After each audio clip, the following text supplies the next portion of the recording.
नमस्ते। नेपालमा एसआइपीमा लगानी त गर्ने, तर कुन चाहिँ एसआइपीमा? यति धेरै विकल्पहरू बीचमा सही एसआइपी कसरी छान्ने? आज हामी यही प्रश्नको जवाफ खोज्नेछौँ, त्यो पनि हल्लाको भरमा होइन, सिधै तथ्याङ्कमा आधारित भएर। सोच्नुस् त, महिनाको 10,000 बचतले करोडपति बनाउँछ? सुन्दा त कुनै जादु जस्तै लाग्छ होइन? मार्केटिङमा यस्ता कुराहरू जताततै सुनिन्छ। र हो, सही एसआइपीमा लगानी गर्दा यो असम्भव पनि छैन। तर यसको मतलब यो होइन कि जुनसुकै एसआइपीमा आँखा चिम्लेर लगानी गर्दा यस्तो चमत्कार हुन्छ। त्यहाँ एउटा तर लुकेको छ। हो, त्यही तर नै आजको हाम्रो छलफलको मुख्य विषय हो। बजारमा यति धेरै एसआइपीका विकल्पहरू छन्, तीमध्येबाट आफ्नो लागि सही एसआइपी चाहिँ कसरी छुट्याउने त? आजको यो विश्लेषणको उद्देश्य नै यही हो। साथीभाइको लहलैमा वा सुनेको भरमा लगानी गर्ने होइन, बरु डाटा र तथ्यलाई हेरेर एउटा सूचित निर्णय लिनु। ल, त्यसो भए आजको हाम्रो यात्रा कस्तो रहन्छ त? सरसर्ती हेरौँ। हामी सुरुमा एसआइपीको सपना र यथार्थको कुरा त गरिहाल्यौं। अब लगानीको लक्ष्यबाट कसरी सुरु गर्ने भनेर हेर्नेछौँ। त्यसपछि फन्डका प्रकारहरू बुझ्नेछौँ अनि नेपालका एसआइपीहरूको डाटालाई चिरफार गर्नेछौँ र अन्त्यमा आफ्नो लागि समयभन्दा उपयुक्त फन्ड कसरी छान्ने भनेर एउटा निष्कर्ष निकाल्नेछौँ। अब सुरु गरौँ सबैभन्दा महत्त्वपूर्ण कुराबाट। याद राख्नुपर्ने कुरा के हो भने, सही लगानीको खोजी बजारमा कुन फन्ड राम्रो छ भनेर खोज्नुबाट सुरु हुँदैन। यो सुरु हुन्छ आफैबाट, आफ्नै वित्तीय लक्ष्यहरूलाई बुझ्नुबाट। यसका लागि तीनवटा कुरामा स्पष्ट हुनुपर्छ। पहिलो, लगानीको उद्देश्य के हो? सम्पत्ति बनाउन हो, रिटायरमेन्टका लागि हो वा अरू केही? दोस्रो, जोखिम कतिसम्म लिन सकिन्छ? बजार तलमाथि हुँदा कतिसम्मको नोक्सानी सहन सक्ने क्षमता छ? र तेस्रो, कति समयका लागि लगानी गर्ने योजना छ? यी तीन प्रश्नको जवाफले नै सही फन्ड छनौट गर्ने बाटो देखाउँछ। यसलाई अझै सजिलो बनाउन यो टेबलमा हेरौँ न। यो एउटा सामान्य गाइड मात्र हो। सामान्यतया 25 वर्षभन्दा कम उमेरमा जोखिम लिने क्षमता बढी हुन्छ, त्यसैले इक्विटी फन्डहरू राम्रो विकल्प हुन सक्छन्। तर जब उमेर 40 कट्छ, जोखिम लिने क्षमता घट्दै जान्छ र लगानीलाई सुरक्षित बनाउन ब्यालेन्स्ड वा डेट फन्डहरूतिर ध्यान दिनु बुद्धिमानी हुन्छ। ल, आफ्नो बारेमा स्पष्ट भइसकेपछि अब पालो आयो बजारमा के विकल्प छन् भनेर हेर्ने। नेपालको सन्दर्भमा एसआइपीका लागि मुख्यतया 3 प्रकारका फन्डहरू छन्। यी तीन बीचको फरक एकदमै सरल छ। इक्विटी फन्ड भनेको सिधै शेयर बजारको जोखिम र प्रतिफलसँग जोडिएको हुन्छ, मतलब हाई रिस्क हाई रिटर्नवाला खेल। अर्को छेउमा छ डेट फन्ड, जसले डिबेन्चर र फिक्स्ड डिपोजिट जस्ता सुरक्षित ठाउँमा लगानी गर्छ। यहाँ जोखिम कम हुन्छ र प्रतिफल पनि स्थिर तर थोरै हुन्छ। अनि ब्यालेन्स्ड फन्ड चाहिँ नामले नै भने जस्तै यी दुईको बीचको बाटो हो, अलिकति जोखिम अलिकति सुरक्षा। ल, थ्योरीका कुराहरू त धेरै भए, अब हेरौँ असली खेल। डाटाले के भन्छ त?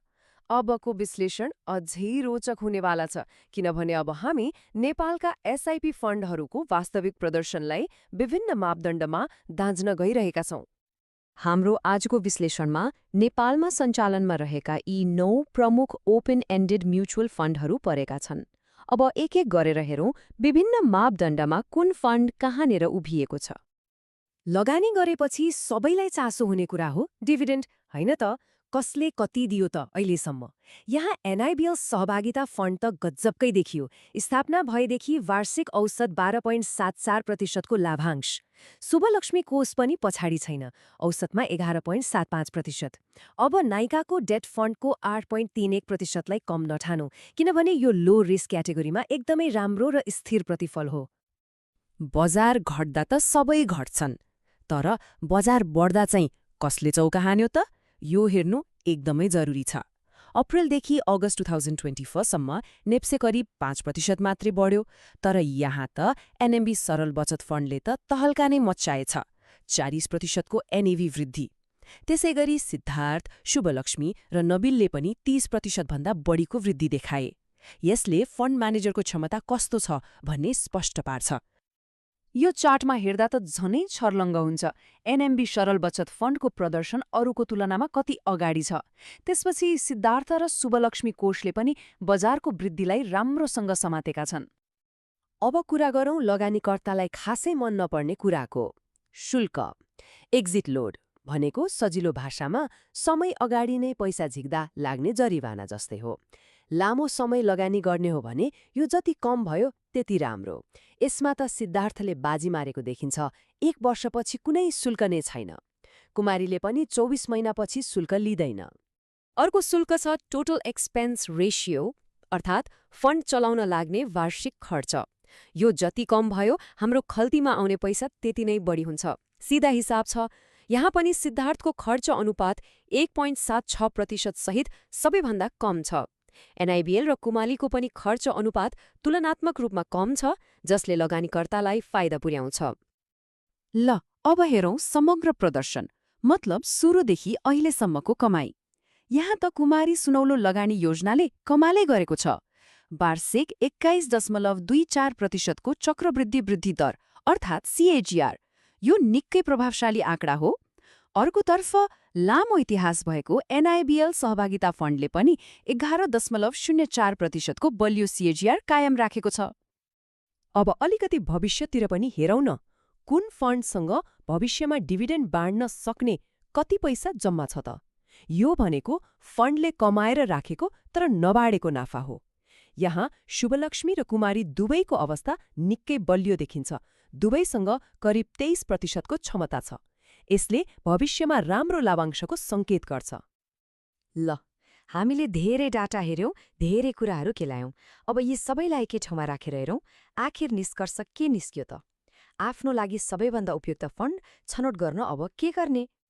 हाम्रो विश्लेषणमा केही नामहरू बारम्बार हाम्रो रडारमा आए, जस्तै कुमारी सुनौलो लगानी योजना, जसले समग्र रिटर्न, कम शुल्क र भविष्यको क्षमतामा राम्रो गरेको छ।